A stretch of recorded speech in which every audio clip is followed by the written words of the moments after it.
皆様こんにちは、ワクワクドキドキミャクミャク大阪・関西万博にようこそおいでいただきました。でその中でですね、ここテーマウィークスタジオ、我々の当パネルディスカッションにご参加いただきまして誠にありがとうございます。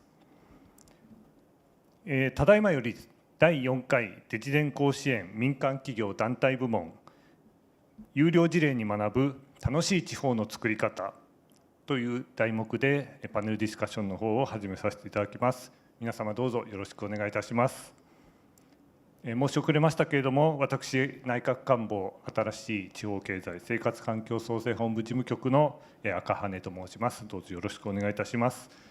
このパネルディスカッションが今後ですね、皆様方が地方創生に携わる、またそのことを考えていただく何かのヒントになれば大変幸いに思います。それでは本日のパネルディスカッションの登壇者のご紹介をいたします。第4回デジデン甲子園内閣総理大臣賞株式会社堺引越センターの安倍則之様です。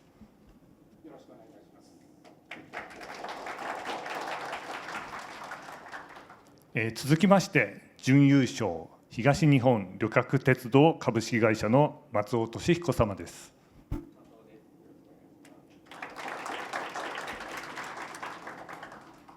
続きましてベスト4株式会社日立ハイテクネクサスの坪内重隆様です。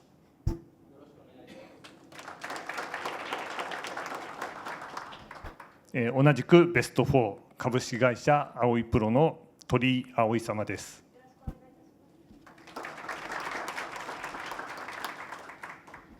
最後にこのパネルディスカッションのモデレーターとして内閣官房新しい地方経済生活環境創生本部事務局内閣審議官の岸田が進行を務めさせていただきます。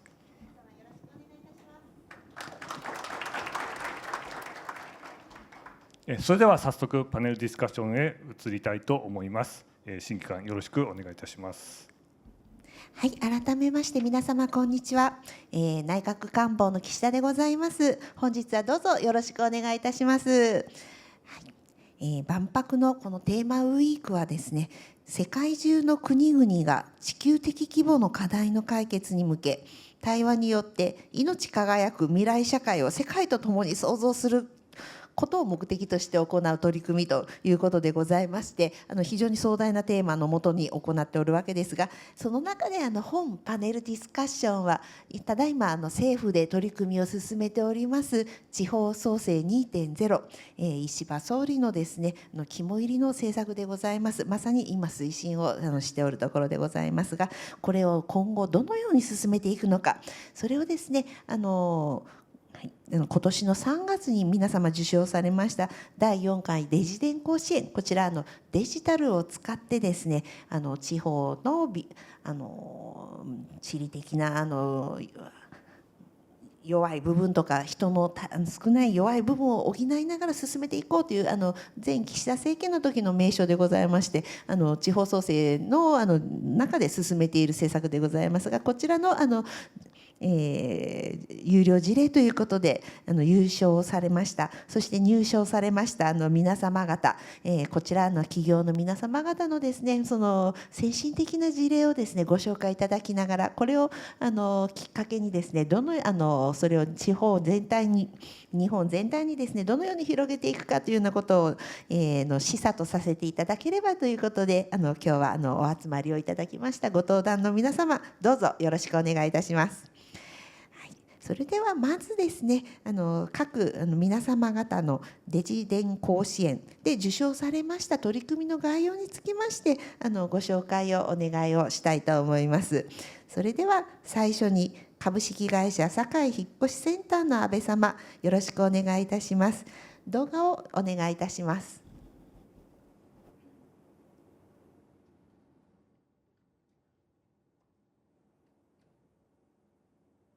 堺引越センターは、2023年3月に、滋賀大学と連携協定を結びました。引越しデータを活用し、人流を可視化することで、地域の課題を浮き彫りにし、今後の地域政策の参考につながればと考えております。滋賀県においては、南北問題が課題と言われており、北部地域の人口減少に対する様々な解決策を検討することが必要と考えております。人口移動においては、災害を含めた政策が必要と考えております。彦根市においては、居住誘導地区へ転入者が多いことが確認ができ、災害に対し、安全なまちづくりが行われていることがわかります。今後は、居住誘導地区への移動を見える化し、安心安全の暮らしに向けた取り組みにつなげたいと考えております。引っ越しデータは可視化することにより、安心安全なまちづくりやコンパクトシティなど、住みやすいまちづくりの推進につなげることができると考えております。堺引越センターでは、2011年2月に彦根支社を設置し、北部地域への強化を図っております。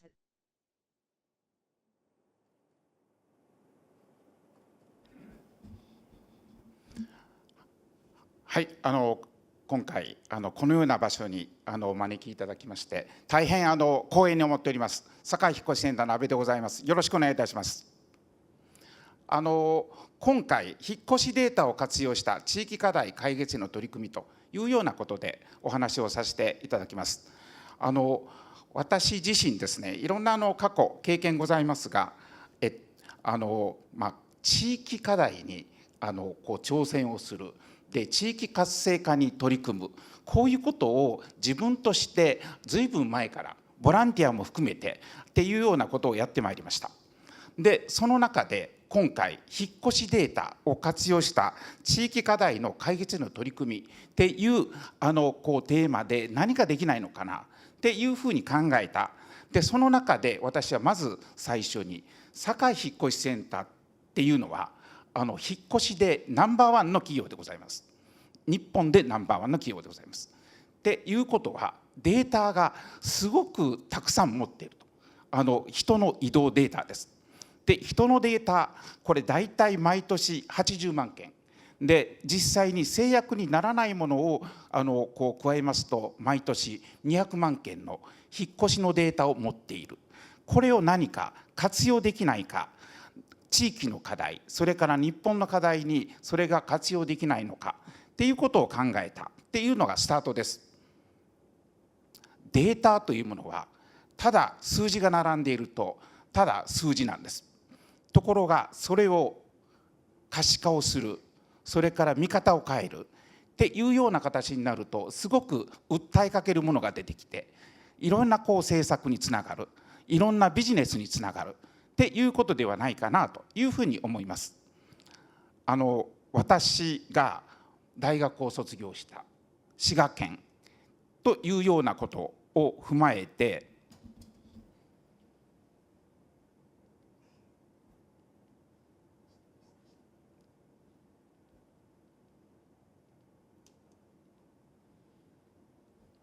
引っ越しのデータを活用して滋賀県のプラスになるようなことっていうことを何かできないのかっていうふうに考えたっていうのがスタートです。滋賀県っていうのは日本のへその部分にございます。昔古くは日本の中心になっていた場所で、私自身大学卒業して以来40年ぶりぐらいにお邪魔をして、やはり滋賀県って何かポテンシャルあるよなと、何かできるよなみたいなことを思いながら、好事例をまず地域活性で好事例ができないのか、これを作り上げること、それを全国に発信することっていうことは、これは多分プラスになる、地域のため日本のためにもプラスになるのではないかなというふうに考えました。このパネルにもございますようにシニア世代、これやっぱりだんだん人間、私もそうなんですが、年を取ってくると豊かな自然と共生をしたいなと、こんな気分になるんだろうなと。滋賀県の北部地域です。大阪に通う大阪で仕事をする。でやはりビジネスの中心に近い滋賀県、これは滋賀県の南部地域になります。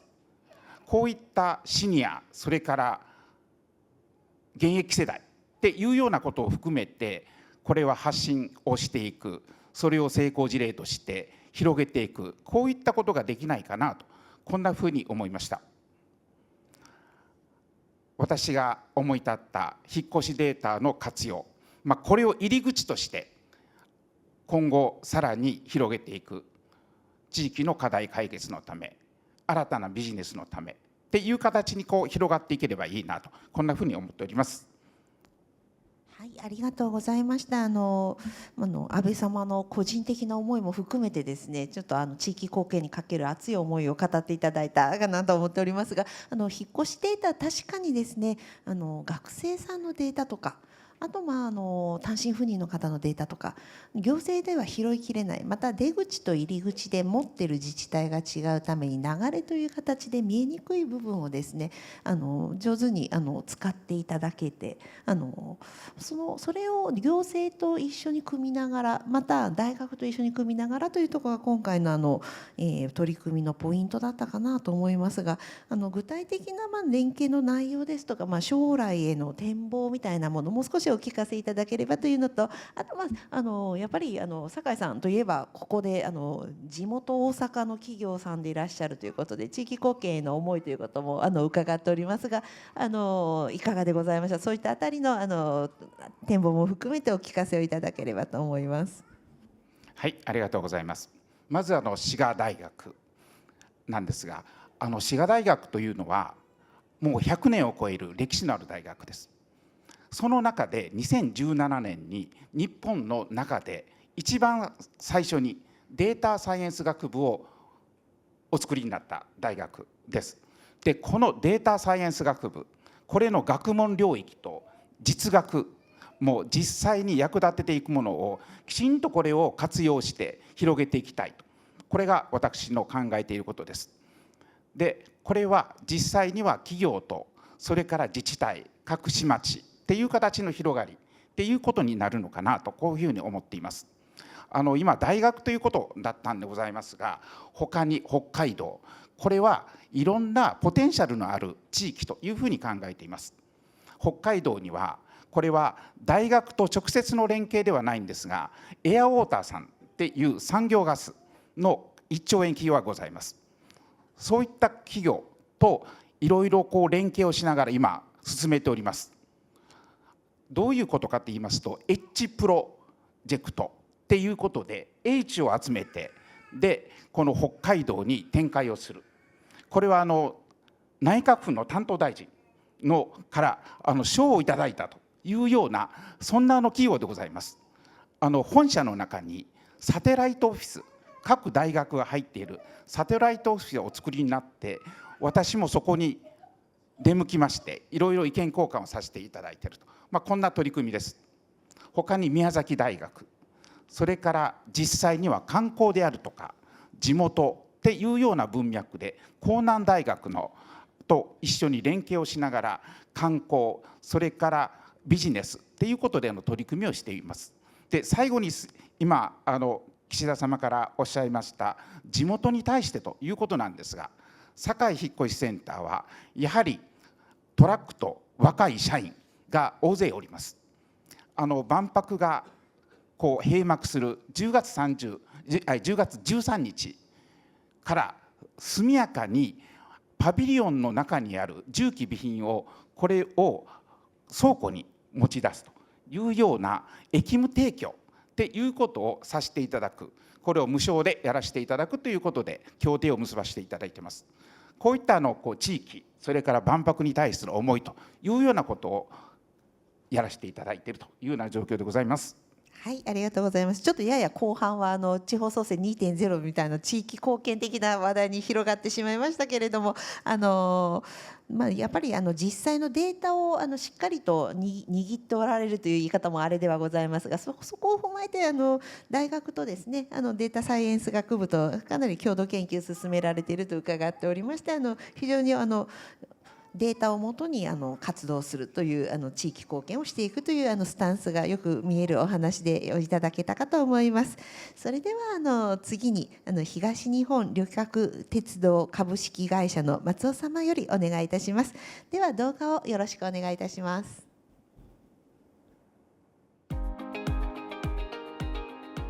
空間自在とは、離れていても同じ場所にいるような臨場感を味わえる空間とリアルを超えた体験を実現します。 JR 東日本はこのサービスを活用し、実践型教育の質の向上に取り組んでいます。その中でも日本の基幹産業であるものづくりを学ぶ学生は、各地の地場産業を学ぶことが重要です。ものづくりは現地現物を通じて学びを深めますが、距離という物理的なハードルがあり、他のオンラインツールを活用しても細部まで伝えることは非常に困難です。世界に誇る技術を持つ燕三条にあるマッチング拠点 JRE ローカルハブ燕三条では、空間自在を利用し、都心の学生と高画質な大画面を通じて技術者と円滑なコミュニケーションを取ることで、現地に行かずとも実践型教育が可能です。これにより居住地にとらわれず、日本各地の技術を学ぶことができ、日本の産業における人材育成にもつながります。空間自在を通じて日本各地の学生と地場産業をつなぎ、ものづくりの人材育成に取り組んでいきます。はい、改めまして JR 東日本の松尾と申します。私の方からですね、今ご紹介した動画にプラスアルファしてですね、少しプレゼンテーションさせていただきたいと思います。今動画ご覧いただいてですね、お感じになっていただいたと思いますけども、今日本の最大のやっぱり私社会課題は人口減少かなというふうに思っております。ただそういう中でですね、どうやってこの各地の地場産業、これをですね活性化させていくか、そしてまた次世代に継承していくか、これも非常に大事なテーマかなと思っています。で、燕三条という町はですね、ご存知の方多いと思いますけども、やはりものづくりの日本の誇るですね技術がある場所になっております。一方ですね、実は都心だけではなくですね、全国に工業高校あるいは工科高校と言われるですね、ものづくりに非常に関心の高いですね、学生さんがいらっしゃる高校生ってたくさんいらっしゃるんですね。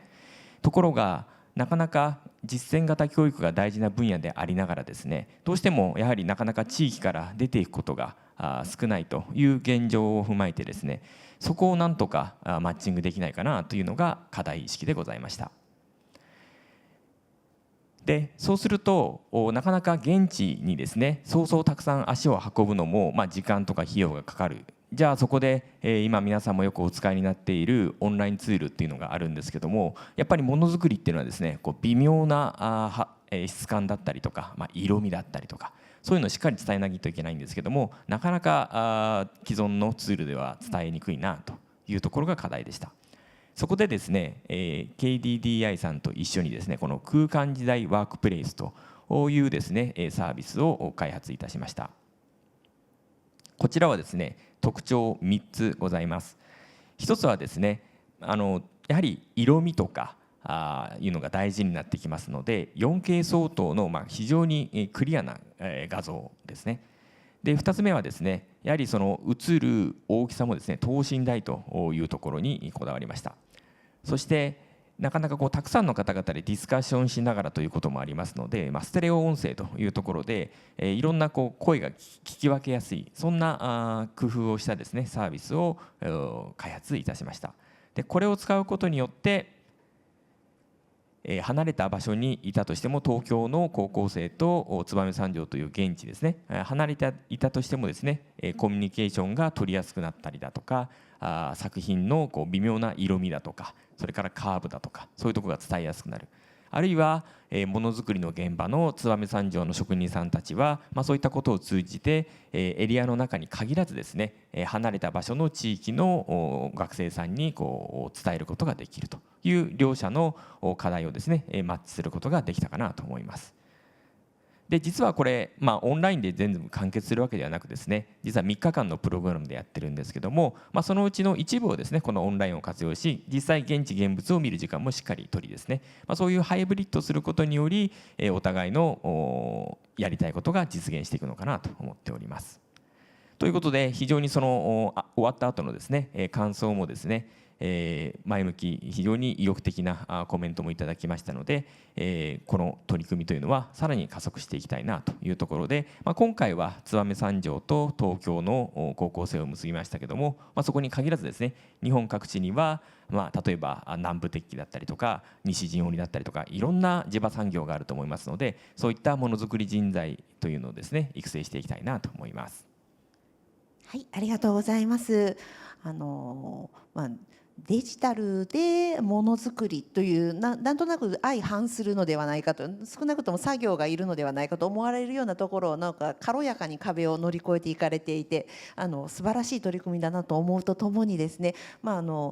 やはり各地に莫大なインフラをお持ちのJR 東日本さんの強みをしっかり発揮された事業かなと、その両方にハブを作り、そして時には電車に乗って出会えるというまさにそういう強みを発揮されている事業なのかなと思いました。そして、今回ものづくりと高校生ってなかなか素晴らしいコラボだなと思ったんですが、これってもっといろんな展開もあるのかな。そして全国各地のにもっていうお話ございましたけど、いろんな可能性考えられると思うんですけど、そういったあたりについてはどういったお考えをお持ちでいらっしゃいますか。はい、ありがとうございます。今回のこのテーマがですね、楽しい地方の作り方っていうところを鑑みますとですね、当然ものづくりが好きな学生さんはもうものづくり、実は地元だけじゃなくて日本各地にこんなものがあるんだっていうのはすごいワクワクした表情で見られるので、これはこれで大事なんですけども、実はこの離れた空間をあたかも一体化のようにという考え方はですね、エンターテインメントとかにも使えるなと思ってまして、例えば都心だけでしかなかなかできないようなエンターテインメントですね、例えば歌舞伎だとか、なかなか都心じゃないと見られないようなもの、こういったものもですね、この空間時代っていうサービスを使うことにより、日本各地からあたかもリアル感を持ってですね体感することができたりということも可能性があるなと思っています。で、特に、若いアーティストとの握手会なんていうのもかなり地方にお住まいの方も興味あるコンテンツだと思うんですけども、これを使うことによってですね、そういった若いアーティストの交流なんかも地方に暮らしていながらも楽しむことができる、そんな可能性も私は感じております。なるほど、ありがとうございます。まさにこの地方創生 2.0 だと、若者や女性にも選ばれる地方というテーマを一つ掲げておるんですが、やっぱり暮らしの楽しさとかですね、その場で得られるいいものみたいなところの楽しみが少し足りないんじゃないか地方ではというご指摘いただいているところなんですが、それを没入空間的な形でつなげていくこともできてしまうって、それも同時期にというようなところが非常に面白い取り組みでいらっしゃるかなと思います。ありがとうございます。はい、それでは次にですね、株式会社日立ハイテクネクサスの坪内様よりお願いいたします。それでは動画をお願いいたします。日本産の美味しい食材を鮮度を維持したまま世界に届けたい。それを可能にするのがQR コードラベルによる温度管理サービスミワケルです。鹿児島県と日立ハイテクネクサスが連携協定を結び、県産品の鮮度保持と販路拡大に着手。鹿児島県産の養殖カンパチがシンガポールの飲食店に到着するまでの温度モニタリングを行いました。温度検知 QR コードラベルをカンパチに貼り付けることで、今までできなかった個品単位での温度モニタリングが可能に。管理温度を逸脱すると色が変化。 QR コードをアプリで読み取ることで管理情報を把握し、カンパチの温度の見える化を実現。その結果 33% の無駄な保冷剤を判別し、輸送コスト 10%、 CO2 排出量 11% の削減効果を確認しました。素晴らしいものがあるなと思って、個別の温度を測れるっていう技術と、誰が見ても分かるっていう素晴らしさですよね。この技術を使わせていただいて、日本の産品を世界へ持っていくってことをたくさんやっていけたらなと思ってます。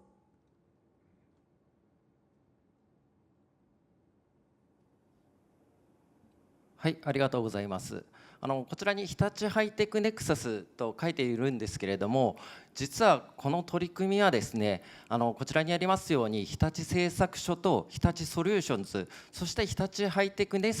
クサスのですね、日立グループ3社連携での取り組みになっております。今回はですね、私日立製作所の研究活グループの坪内が補足の説明をさせていただきたいと思います。よろしくお願いいたします。はい、動画を見ていただいて分かるように結構作り込みまして、なかなか補足することもないんですけれども、少し背景的なところとですね、実際に、コスト削減とか CO2 削減の効果をどうやって出したかっていうところを補足説明させていただきたいと思います。よろしくお願いいたします。でまずですね、こちらに示しておりますのが、国内の農水産物の輸出額の推移を示しております。こちらが我々のモチベーションになっておりまして、現在インバウンドによる日本食人気、または海外での日本食レストランの増加で農水産物の需要っていうのが上昇しております。でこの農水産物の輸出額っていうのは12年連続で過去最高を更新しておりまして、1.3 兆円ですかね、今後も伸長が期待されるというようなことで、なっております。でそのうちですね、農水産物の輸出品のうち 0.5 兆円超、これが実は温度管理が必要ということになっております。はい、こちらの左の図ですね。でこの温度管理が必要な農水産物に対してこの商品の温度管理状態がわからないことで生じる課題っていうのが実はあるというのが分かってきてまいりました。例としてですね、右側に3つ挙げておりますけれども、例えばですね、経験や勘に基づいた保冷剤などの過剰包装であったりですね、現地のクレームに対応するのに対応したいんですけれども、実はその品質の不透明性により泣き寝入りしてですね、赤伝票を切らざるを得ないとか、またはその流通過程、および海外現地での商品管理の不徹底によって品質低下が起こっているなんていうことが起こっておりました。で全てこれはですね、コスト増だったり売上低減、フードロス増、廃棄物増、またはブランド低下っていうところにつながっているというようなところで、我々の提供します温度管理サービス見分けるというもので、これらの課題を解決したいというところで取り組んでまいりました。で先ほどの動画にあるような取り組みをしたんですけれども、じゃあ実際にどうやって、今回の事例ですと保冷剤を削減したかというようなところをご紹介したいと思います。動画にもありましたように、我々のサービスは2つの構成からなっておりまして、1つがこの左上にあります温度検知 QR コードラベルというものになります。でこちらですね、ラベル QR コードの真ん中にポチッという丸があるんですけれども、こちらの丸の部分がですね、温度が逸脱すると色が変わるといったものになります。でこのラベルを読み取りのアプリも開発しておりまして、これを読み取ることによりまして QR コードの情報と温度逸脱の情報を取得できるというようなものになります。で実際にですね、この温度検知 QR コードラベルを右下にありますように、鹿児島県産の養殖のカンパチ、その表面に貼りましてですね、輸送するというようなことを行っています。でこの輸送形態を、見極めるために何をしたかと言いますと、まず保冷剤数を変えたりですね、魚の形態、ここでいうとフィレ、ラウンドを変えたりですね、魚の数とかを変えることによりまして、いろんな条件でやった時に本当に最適な保冷剤数、それが投入されているのかというのを確認したというようなことになります。で実際にですね、ラベルの貼られたお魚をですね、鹿児島県の垂水漁協というところからシンガポールの、現地レストランまで輸送してですね、実際にオペレーションの中で梱包箱を開けるときにですね、同時にラベルをスキャンしまして温度管理をモニタリングしたというような、そういった実証試験を行いました。こういった形でですね、温度検知ラベルを利用した鮮魚の温度モニタリングによりまして、最適輸送最適の輸送形態っていうのを見極めることができております。で結果としてですね、動画にありましたような 33% の無駄な保冷剤を判別し、輸送コスト 10%、CO2 排出量を 11% 削減できるっていうことを実証したというような流れになっております。はい、で、このようなモデルっていうのはですね、鹿児島県だけではなくて、他の産地でも適用できますので、地域活性化に貢献できたらなと思っております。以上になります。ありがとうございます。はい、ありがとうございます。ちょうど地方創生 2.0 もですね、一つテーマとして経済を強くする、高付加価値型の地方経済を育てていこうという話がございましてですね、我々日本人はですね、良いものを安くっていうところがマインドとしてよく言われがちなところでございますけれども、付加価値を上げていこうという中で、こうした特に農産物についてのですね、産品の品質管理というのは非常に重要なテーマでございまして、シールを貼ることで保冷剤が減らせるのかと、ちょっと目から鱗のところがあったかなと思います。そういったアイデアを形にするっていうののなんか難しさみたいなものでも、これが知恵を出すっていうことで必要なのかな、全国でと思ったりもしますので、そこら辺のアドバイスなどいただければ、それにまたシールだったらいろんな展開可能性はさらにあるかななんて思ったりもしますけれど、そこら辺についても一言いただければと思います。はい、ありがとうございます。冒頭に申しましたように、我々その三者連携で進めておりまして、ただラベルがあればこのサービスが提供できるというものではなくてですね、我々の研究開発部隊が開発した基本技術のもとに日立ソリューションズがスマホ用のアプリを作って、で日立ハイテクネクサスがサービスとして仕上げるみたいな、そういった連携が必要かなと思ってます。でさらに、弊社内だけでの取り組みでは難しくてですね、鹿児島県並びにその漁協の方々、また、物流商社の方々の力があってですね、こういったサービスを形にできたかなと思っております。でまたこのラベルの使い方としてですね、温度逸脱を確認するだけではなくて QR コードがありますので、その QR コードの中にですね産地情報などを入れ込むことによりまして、産地の地方のですねブランディングにもつながるのではないかなというふうには思っております。はい、ありがとうございます。地域産品のブランディングというまたちょっと魅力的な単語が出てきまして、この、シールでというとシールだけじゃないよとご指摘当然あるわけですが、もう関係者のお力を結集しながらということかなと思っておりますけれども、非常に良い事例のご紹介ありがとうございました。それではお待たせいたしました、株式会社あおいプロの鳥様よりお願いをいたします。動画をお願いいたします。少子高齢化や過疎化により地域が抱える課題は増大していく一方、若者が地域に目を向ける機会は減少している。そんな状況を変えるべく、映像というデジタル技術を使って若者が地域の未来を考えるプロジェクト、それが鳥旅だ。鳥旅は若者たちがプロの指導のもと、地域の人々と協力し PR 映像を制作する。その過程で若者たちは地域の魅力や課題を発見、体感しアウトプットする。映像制作のスキル習得のみならず、チームワークや表現力といった非認知能力も磨き、地域の未来を支える担い手として成長していく。完成した映像は地域の PR 映像として活用され、若者たちが地域に貢献する一歩を踏み出すきっかけとなっている。これまでに55の自治体や教育機関と連携し、300名以上の学生たちが参加した。自分たちが地元をどういうふうに発信するかっていう考えを持つことができて、行動に移す力っていうのを地元に使おうっていうことができたかなと思います。鳥旅はデジタル技術を活用した人材育成を通じて、持続可能な地域づくりへのサポートを続けていきます。はい、ありがとうございます。改めまして株式会社あおいプロビジネスプロデューサーをしております鳥居葵と申します。どうぞよろしくお願いいたします。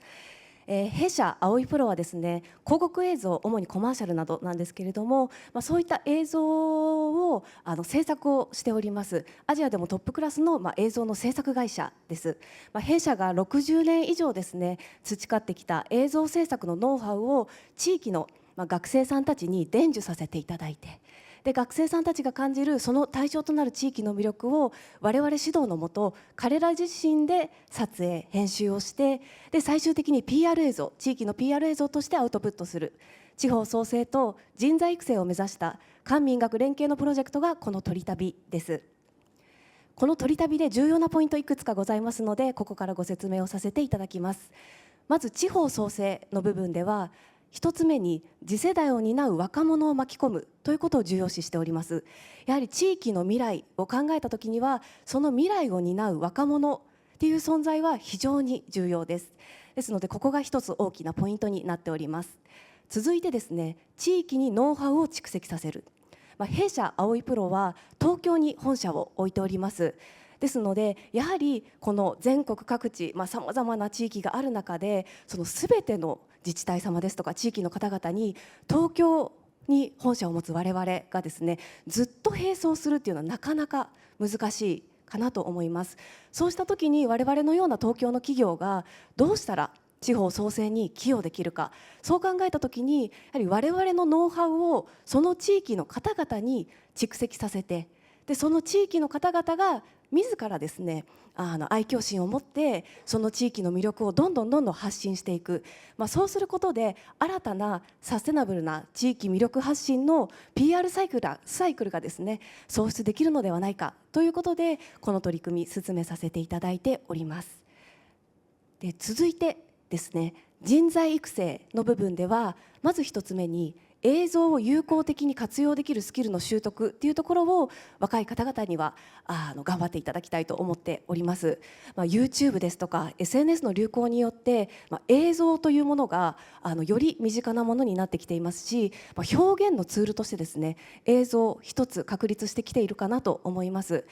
映像というものは言語の壁をですね越えることもできますのでそういった観点からも映像をですねよりうまく使っていけるようなそういったスキルの習得を重要視しております。続いてですね非認知能力の向上というポイントです。どうしてもですね映像を習得する映像を学ぶというと、カメラの使い方だったりとか、編集の仕方だったりとか技術的なスキルの習得っていうところが思い浮かべられるかなと思うんですけれども実はそれだけではないんですね。例えば映像制作って企画撮影編集という流れで進めていくんですけれども、企画の部分では自分が伝えたい思いをターゲティングしたターゲットに対してどうしたらうまく伝えられるのか考える力作り出す力両方の想像力を高めたりですとか撮影の面ではやはり撮影先とのコミュニケーション能力も大変重要ですし最後までやり抜く部分の計画性だったりだとか非認知能力っていうですね社会に出てから必要とされる力っていうものを彼らが興味関心のあるツールを学びながら楽しみながら育んでいく、そういったところを一つポイントとして挙げております。で3つ目に地域への愛着愛嬌心の醸成というところです。これまで我々、3年間ですね立ち上げてから3年間300名以上の学生さんと一緒にこのプロジェクトを取り組んできたんですけれどもまずプロジェクトの最初に我々皆さんにお聞きします。自分の地元の魅力は何ですかと。そうするとですね 98% の確率で同じ答えが返ってくるんですね。何もありません。結構私はショックな言葉でした。意外にも結構観光資源もあるよっていうような町にいる学生さんですらいや自分の地元何もないんですよねもう早く東京とか大阪行きたいんですよねっていう声が本当に多いんですね。ただお話をしているとやっぱり彼らの中で、そういった地域に向き合う機会がないきっかけがないっていうところから、こういったことが起こっているんだなっていうのは我々はずっと感じてきております。ですので、この鳥旅はですねやはり最終的なゴールとして、映像でその地域の魅力をアウトプットするっていう最終目標任務があります。ですから学生さんたちもう撮影だったりで地域に伺うときにもうその姿勢から違うんですよね。向き合う姿勢が違います。ですからやはりそういったところから実はこんな素敵な場所があったんだとかこんな素敵な人たちが自分の地域にはいたんだっていうところの気づきが感動体験につながって、でその感動体験がですね地域の愛着だったり愛嬌心の醸成というところにつながるということが、この3年間の実証の中で見えてきております。で最後になりますけれども、今回のプログラムのテーマにもある通り、やはり我々仕掛け人もですね、そして地域の方々も楽しめなかったらサステナブルなサイクルっていうのは生まれないと思います。そしてサステナブルなサイクルが生まれなかったら地方創生って難しいんじゃないかと私は個人的に思っております。ですからこれからもですね、鳥旅を通じて楽しみながら地域の方々と一緒にこの鳥旅という取り組みから、地域の魅力をどんどん発信していきたいと考えております。以上になります。ありがとうございます。はい、ありがとうございます。最後のこの楽しめなきゃサスティナブルなサイクルはという部分をまさにその通りだなと実際に地域で動いていく形を作っていく、どのように作っていくのかが一番大事だなと思っております。そしてこの鳥旅という取り組み、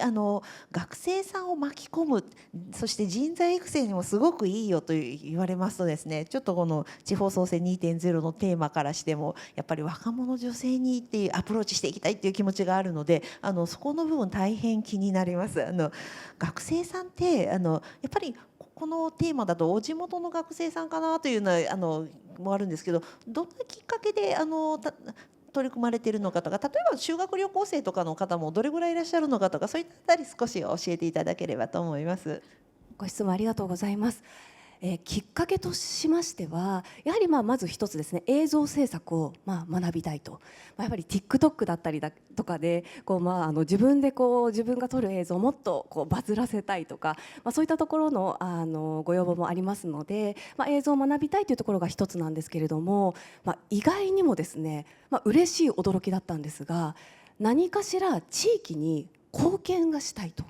そういった理由で応募してきてくださる方たくさんいらっしゃって、でお話聞いているとやはり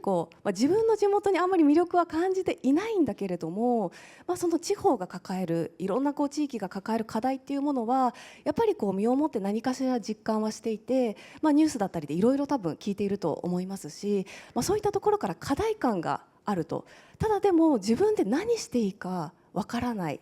で、ずっと悩んでましたと。でこのプロジェクトをきっかけに、映像も学べるし、自分が作った映像で何か地域に貢献できるならっていうところで参加してくださる学生さんがたくさんいらっしゃるんです。なるほど、ちょっとそれは心強いお言葉だったかなと思います。ありがとうございます。ここまで受賞の取り組み一通りお聞きをしておりましたけれども、ちょうど分野がそれぞれ違うんですけれども、まさにいずれも地方創生 2.0 のテーマにふさわしいのかな、鳥様の方から申し上げれば、やはり若者を上手にその映像というツールを使って引きつける取り組みのきっかけとしていただく。そしてすいません、坪内様のお話ですと、さっきも言いましたけれども、シールというのを使いながらこれ地域のブランディングまでできてしまう、地域産品のですねというような展開可能性などについて、この農産物などの物品の非常に強力なツールになりうるなというようなお話を伺うことができました。それからですね、はい、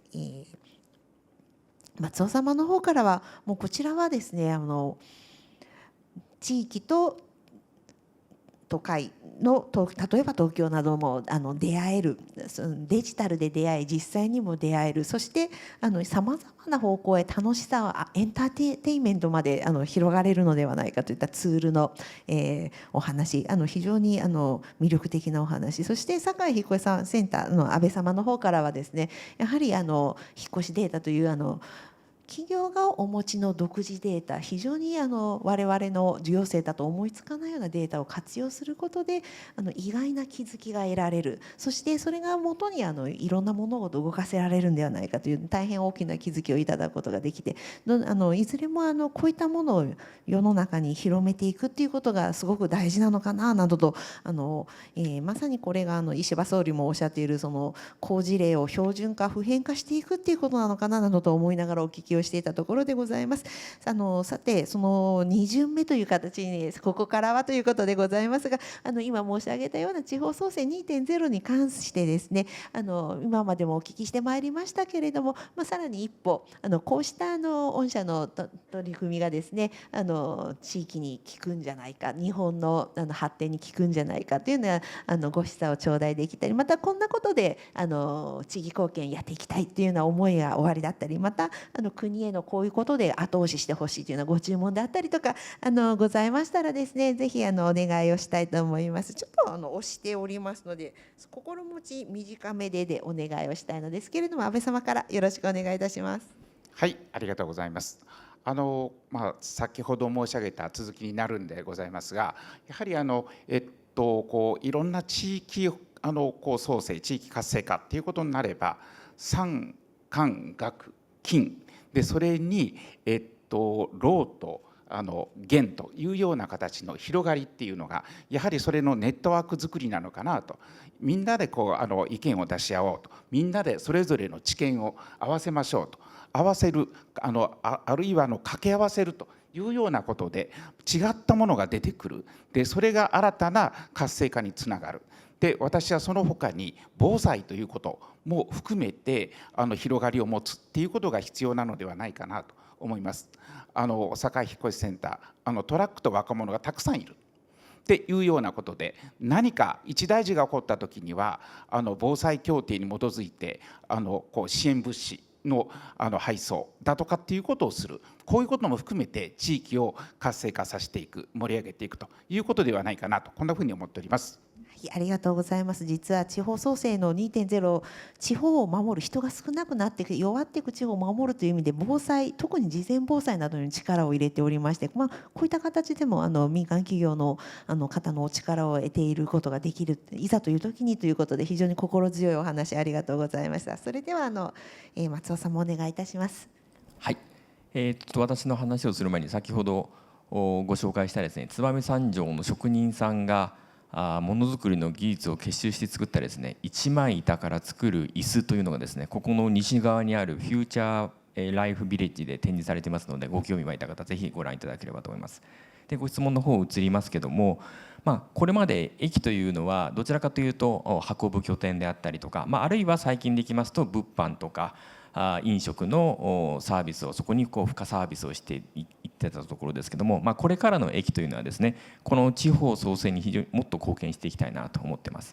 で例えばですね、暮らしのインフラの関わるサービスを充実させていきたいなというところで、医療であったりとか、あるいは教育であったりとか、あるいは先ほどお話したエンターテインメントであったり、こういうサービスをですね、駅でより体験いただけるようにしていき、暮らしを豊かにしていければなと思い、楽しい地方を作っていきたいなと思います。でただですね、そういったサービスをやるときというのは、これからは新しいテクノロジー、デジタルを使ったテクノロジーを使って、体験を豊かにしていくということが不可欠になると思いますので、デジタルを使って英会話教室をやるであるとか、デジタルを使ってエンターテインメントを楽しんでいただく、そんなことをやっていきたいんですけども、比較的もともとその医療であったりとかサービスというのは、デジタルを前提としないときに作られたルールというのが結構多かったりするもんですから、これをデジタルを活用したとしてというところを見据えて、そういった法の方もですね、適用していただくと、より地方で楽しい暮らしができるんじゃないかなというふうに思います。またですね、この3月に山手線に新しい駅、高輪ゲートウェイ駅というのがあるんですけども、そこにですね、高輪ゲートウェイシティというのができまして、でその企画も担当しているんですけども、そこではですね、高輪の課題を解決するだけではなくて、日本各地の課題を解決する、ビジネス創造拠点リッシュと言われるものが開業いたしました。そこではですね、アカデミアの方、それから産業界の方、それから官の方、そういった方々がさまざまな掛け合わせにより新しいサービスを作り、それを日本各地にお届けする、我々のネットワークを生かしてお届けするというところの拠点にしてまいりますので、そういったものに関心のある方はぜひお集まりいただき、共に新しいサービスを作り、地方の暮らしを豊かにしていきたいなと思います。はい、ありがとうございます。JR 東日本さんの決意をお聞かせいただいたかなというふうに今思っておりますけれども、医療、サービス、エンターテインメントまでしっかりと地域に向かって乗り出すよっていうのをメッセージをいただきました。また全国各地のビジネスのやら人の出会いの場作りみたいなところもおっしゃっていただいて、やはりJR 東日本さんといえば全国頼りにしている自治体が非常に多い大企業でいらっしゃるかと、地域に立脚した大企業でいらっしゃるというとか特質でいらっしゃるかと思いますので、大変ありがたいお話。そしてご注文もいただきましたデジタルを前提してないまさに医療オンライン診療など少しずつの歩みでございますけれども、進めてまいるのぜひご要望いただいて進めてまいりたいと思っております。ありがとうございます。そうしましたら日立製作所の坪内様お願いいたします。はい、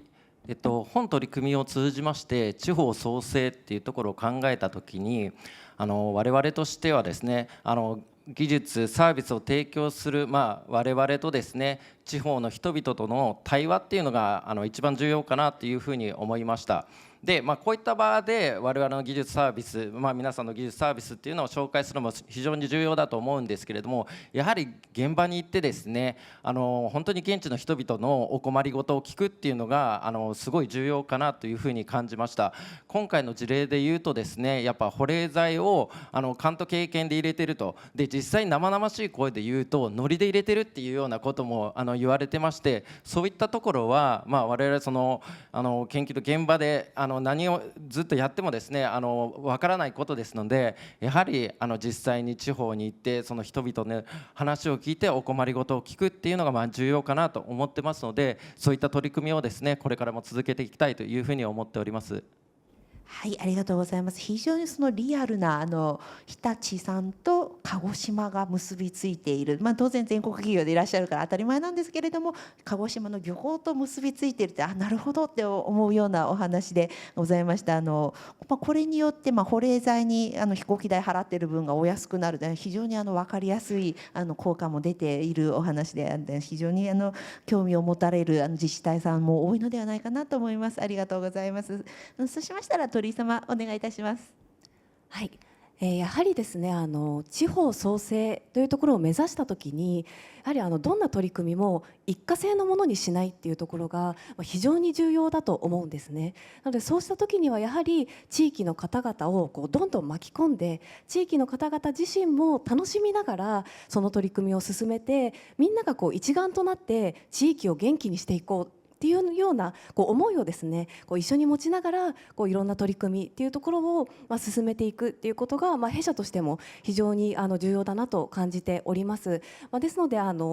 弊社といたしましてはやはり映像というものは本当に無限の可能性があると我々思っておりますので、今回ご紹介させていただきましたこの鳥旅以外にもですねいろいろな形で地域の方々に映像を通じた地域活性化というところで一緒に取り組みを楽しみながらですね進めていきたいと考えております。ありがとうございます。はい、ありがとうございます。この映像というのはまた難しい切り口で、特に私などの行政もそうですし、地方の行政も地方の企業さんとかも必ずしも得意じゃない分野にこうした形でですね入って若者を巻き込んでというスキームが素晴らしいかなと思っておりますけれども、そうですね、そういうところでお悩みの地方の方とかにちょっとしたアドバイス、TikTok とかで広報とかってすごく魅力的なんですけど、いやどこに訴求してるのか実はわからないみたいなところってありがちな話なんですけど、そこら辺でちょっとアドバイス一言いただけると嬉しいです。そうですね、やっぱり映像を作る上ではちゃんとターゲティングをして、でその目的だったりだとか、じゃあ何を解決したいのかっていう部分だったりとか、いろんなものを明確にして映像を作っていくことが非常に重要です。それが一つ自分たちの考えを少し一歩深くした時にやっぱりより伝わる映像っていうものが作れると思います。なるるほど、ありがとうございます。なかなかそこが難しいかなと、そこにプロの技がということなのかなと思います。そうしたことで今まで関心の薄かった方々も巻き込み、それがサスティナブルな動きに一過性のものではない、今こうして地方創生 2.0 という申し上げながらですね、取り組み進めてまいりたいと思っておりますけれども、こうして実地にですね取り組んでいただいている企業団体の皆様方とですね共にですね進めてまいりたいですし、こうした取り組みさらに広げていっていただければと思います。そして今日ご会場にお集まりの皆様もこの万博というイベントの中でですね、こうした地味な進歩といっては申し訳あれなんですけれども、選んでいただいてこうして関心を持って来ていただいたことに心より御礼申し上げたいと思います。各企業の皆様方のですねこうした取り組みぜひですね地域に戻っていただいた時にご活用いただく、そして次のステップにつなげていただく、そうした機会の初めてのその出会いになれば私としてもこんなに嬉しいことはございません。このような形で、なってございまして、この機会をきっかけにですねさらに地方創生進めてまいりたいと、私ども内閣官房といたしましても、制度の関係、それから財政支援の関係、種々ございますけれども精一杯皆様との、お支えをしながらですね取り組んでまいりたいと思っております。というあたりでだいたいお時間になってまいったようでございますので、本日のシンポジウムはこれにて終了とさせていただきたいと思います。どうも皆様ありがとうございました。ありがとうございました。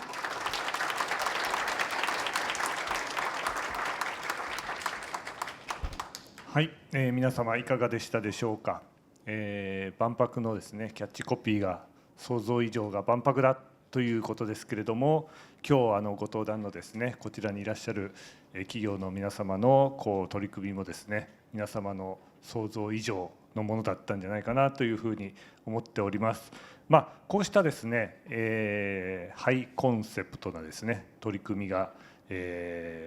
私たちの知らないものがまだまだですねいろいろな民間企業さんの取り組みがですね地方で、また都会でいろいろなところで活躍していることと思いますけれども、こうした技術がですねもう活用しながらやはり日本全体、東京大阪だけじゃなくてですね隅々まで地方全体を盛り上げて日本全体を活性化させていきたいというふうに思っております。今話にもありましたけども、皆様方も今日のですねこのシンポジウムをきっかけに、できることを少しずつほんの少しで構わないのでいろいろ気にかけて、地方創生にご協力いただけると大変ありがたいと思います。今日はどうも本当にありがとうございました。